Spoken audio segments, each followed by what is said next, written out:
ኦገስት 21 2022 ዓ.ም ማለዳ ላይ ድንገተኛ ጥሪ ለ911 ይደርሰዋል። ጥሪውን ለ911 ያደረሰው ሰው አንዲት ሴት በቤቷ አካባቢ ወድቃ እንዳለችና አስቸኳይ እርዳታ እንደሚያስፈልጋት በተጣደፈ ድምጸት ይገልጻል። ፖሊስና የሕክምና ሰጪ ቡድን በቦታው በፍጥነት ደረሰ። የቤቱ የፊት ለፊት መግቢያ በር ሙሉ ለሙሉ ተሰብሯል። ይህም በጉልበት ወደዚህ ቤት ለመግባት የሞከረ አካል እንዳለ በግልጽ የሚያሳይ ነበር። በቤቱ የጀርባ ክፍል ደግሞ አንዲት ሴት በሚያሳዝን ሁኔታ መሬቱ ላይ ወድቃ ይታያል። እቺ ሴት ታዲያ አትንቀሳቀስም፣ ምንም አይነት ምላሽ አትሰጥምም ነበር።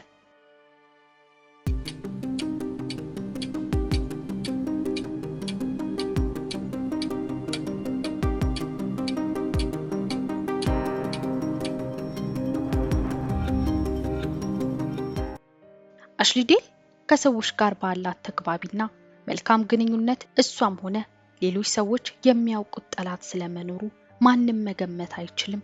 ነገር ግን እሷ ባልገመተችበትና ባልጠበቀችው ሁኔታ የአንድ አካል ጠላት ወዳጁና ተገኘች። ታዲያ አሽሊ የሁለት አካል ግጭት ውስጥ ለመስዋዕትነት የተዘጋጀችው ሰው ሆነች። አሽሊ ዴል ለእናቷ ጁሊና ለአባቷ ስቲቨን ዱን የመጀመሪያ ልጅና ቤተሰቡን ስትቀላቀል ከሷ በኋላ ለመጡት ታናናሽ እህትና ወንድሞቿን ለመጠበቅና ለመንከባከብ የምታደርገው ጥረት ለተመለከተ የታላቅነት ማዕረግን በትክክል እየኖረችው እንዳለ ይገነዘባል። በቤተሰቡ ትልቋ ልጅ አሽሊ ዴል እየተመራ የሚያስቀና ፍቅርና መተሳሰብ ያለው ቤተሰብ በ2015 ዓ.ም ሊቋቋመው የሚከብደው ከባድ ሐዘን ደረሰበት።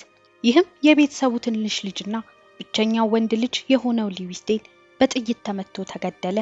ገና በ16 ዓመቱ ከአንድ የጋንግ ቡድን በስህተት ተተኩሶበት ህይወቱን ያጣው ሉዊስ ለቤተሰቡ ትልቅ ሐዘንን ፈጠረ። ለአሽሊ እጅግ የምትወደውና የምትሳሳለትን ትንሽ ወንድሟን ማጣት በቶሎ ልትሽረው የምትችለው የውስጥ ቁስል አልነበረም። ነገር ግን ጊዜው ከትናንት ነገ እየተሻለና ሐዘኑ ከጊዜ ብዛት እየቀለለ መጣ። አሽሊም ታዲያ በኢንቫይሮንመንታል ሄልዝ የመጀመሪያ ዲግሪዋን በማግኘት ከተመረቀች በኋላ በዛው በተመረቀችበት የትምህርት ዘርፍ ላይ ስራ በማግኘት መስራት ጀመረች። አሽሊ በተመረቀችበት የስራ ዘርፍ መስራቷ ስራዋን በእጅጉ ወዳና አክብራ እንድትሰራ ያስቻላት ይመስላል። በዚህም ስራዋን ከባልደረቦቿ ጋር ባላት መልካም መግባባትና ከስራዋ ውጪ ከቤተሰብና ጓደኞቿ ጋር ሰላማዊ ህይወት እያሳለፈች ባለበት ጊዜ ግን የህይወቷን አካሄድ ወደ ሌላ አቅጣጫ የሚመራ አጋጣሚ ተፈጠረ። ይህም አሽሊ ሊያርሰን ከተባለ ወጣት ጋር የጀመረችው የፍቅር ግንኙነት ነበር። አሽሊ ከሃሪሰን ጋር ወዳና ፈቅዳ የጀመረችው ግንኙነት ቢሆንም ለፍቅር ያሰበችው ሰው ግን አንዳች የጀርባ ችግሮች ነበሩበት። እሱም ከተለያዩ ወንጀሎች ጋር ግንኙነት ያለው ሲሆን ይህ ግን አሽሊን እሱን ከመምረጥ ወደ ኋላ አላደረጋትም ነበር። የ16 ዓመት ልጃቸውን በድንገት ጥይት ተተኩሶበት ያጡት ቤተሰቦች ይህ ታሪክ በሌላኛው ልጃቸው እንዳይደገም አሽሊን ከዚህ ሰው ጋር ያላትን ግንኙነት እንድታቆም ይጫኗት ነበር። ነገር ግን በአሽሊ አይን ሃሪሰን ከጊዜ ወደ ጊዜ ራሱን እያሻሻለ መሆኑና ጥሩ ልብ ያለው ወንድ መሆኑ ለቤተሰቦቿና ለሌሎች ከሚታየው ጥቁር ምስል ይልቅ የወደፊቱን ብርሃን እየተመለከተች አብራው መቆየትን መረጠች። ሊያሪሰን የ28 ዓመት ወጣት ሲሆን ከተለያዩ የዕፅ አዘዋዋሪ ጋንጎች ጋር ግንኙነት ያለው ሰው ነበር። ሃሪሰን በዚህ የህገወጥ የንግድ እንቅስቃሴ ውስጥ ናይል ቤሪ የተባለ ቅርብ ጓደኛ ነበረው። ሃሪሰንና ናይል በስራና በጓደኝነት ዘለግ ላለ ጊዜ ከቆዩ በኋላ ግን አንዳች የእምነት ትስስራቸውን የሚበጥስ አጋጣሚ ተፈጠረ። ይህም ናይል የእሱ የነበረውና ጥቅም ያለ ገንዘብ የሚያወጣው ዕፅ በሌላ ቡድኖች መዘረፍ ነበር። በናይል አስተሳሰብ መሰረት ከዚህ ዝርፊያ ጀርባ የገዛ ጓደኛው ሃሪሰን እንዳለ እርግጠኛ ነበር።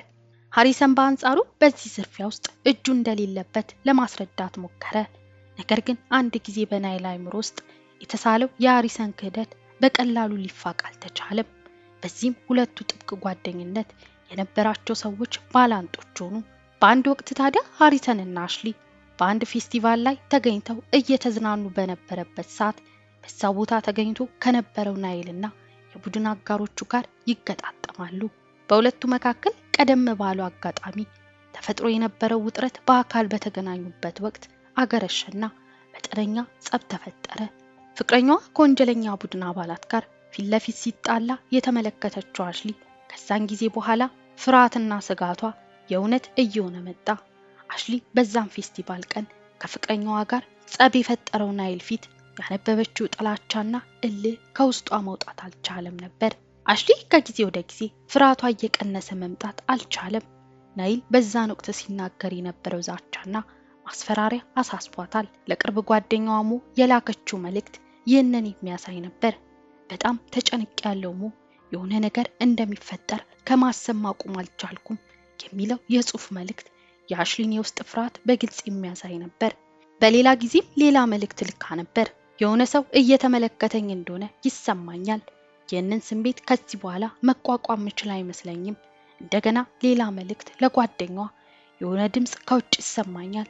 አእምሮዬ እየፈጠረ ያለው ድምጽ ይሁን አሊያም የእውነት የተፈጠረ አላውቅም። ብቻ ግን አንድ መጥፎ ነገር እስኪፈጠር ቁጭ ብዬ እየጠበኩ ይመስለኛል የሚል ነበር። እነዚህንና ሌሎች የአሽሊን ስጋት የሚጠቁሙ መልእክቶች እውነተኝነታቸው የሚገለጥበት ጊዜ ሩቅ አልነበረም። ኦገስት 21 2022 ዓ.ም አሽሊ በቤቷ ውስጥ በነበረችበት ሰዓት የቤቱ በር ደውል ይደወላል። ከውጭ የቤቱን በር ደውል የደወለው ሰው በሩ እስኪከፈትለት ትዕግስት ያለው አይመስልም። በሩ በኃይል ተሰበረ። ከዛም ወደ ውስጥ ገቡ። አሽሊ ስትፈራው የቆየው አጋጣሚ እንደመጣ ገባት። ነፍሷን ለማትረፍ በቤቱ የጀርባ መውጫ በኩል ለማምለጥ ሞከረች። ነገር ግን በተተኮሰባት ጥይት ብዙም ሳትርቅ መሬት ላይ ወደቀች። መሳሪያ ታጥቀው የገቡት ሰዎች አሽሊን ተኩሶ መግደል ዋና ዓላማቸው የነበረ አይመስልም። በቤቱ እያንዳንዱ ክፍል እየገቡ የጥይት ሩምታ አለቀቁ። በዋናነት የሚፈልጉትን ሃሪሰንን ግን በቤት ውስጥ አልነበረም።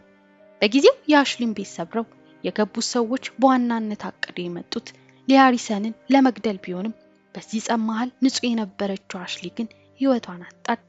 ፖሊስ በአደጋው ቦታው ደርሶ ነገሮችን ከመረመረና የደህንነት ካሜራ ቅጂዎችን ከተመለከተ በኋላ ወንጀለኞቹን ለመያዝ ጥረት ጀመረ። በዚህም የገዳዩ ቡድኖች እንደተጠበቀው ከዚህ በፊት ከሊ ሃሪሰን ጋር ጸብ ውስጥ ገብቶ የነበረው ናይልና የቡድን አጋሮቹ እንደሆኑ ተረጋገጠ። በዚህም ጄምስ ዊሊያም፣ ናይል ቤሪ፣ ጆሴፍ ፒርስ እና ዣንሲዝ የተባሉት ወንጀሉን የፈጸሙት ሰዎች እያንዳንዳቸው በእድሜ ልክ እስራት እንዲቀጡ ተወሰነ። የአሽሊ ፍቅረኛ የነበረው ሊ ሃሪሰን በሌላ የወንጀል ክስ ተከሶ በ2025 ዓ.ም ለ5 ዓመት ተፈረደበት። የአሽሊ ቤተሰቦች ከቤተሰቡ መሃል ሁለተኛ ልጃቸውን በድጋሚ ከጋንግ በተተኮሰው ጥይት አጡ። ውድ ቤተሰቦቼ ለዛሬ ያዘጋጀሁት ቪዲዮ ይህን ይመስል ነበር። እናንተስ በዚህ ታሪክ ላይ ምን ሐሳብ አላችሁ? ሐሳባችሁን ኮሜንት ላይ አሳውቁኝ። ለዚህ ቻናል አዲስ ሆናችሁ ሰብስክራይብ እያደረጋችሁ ተቀላቀሉ። ቪዲዮ ከተመቻችሁ ላይክ በማድረግ እንዲሁም ሼር እያደረጋችሁ ለሌሎች እንዲደርስ አግዙኝ እያልኩኝ በሌላ አዲስ ታሪክ እስክንገናኝ ድረስ ቸር ቆዩልኝ።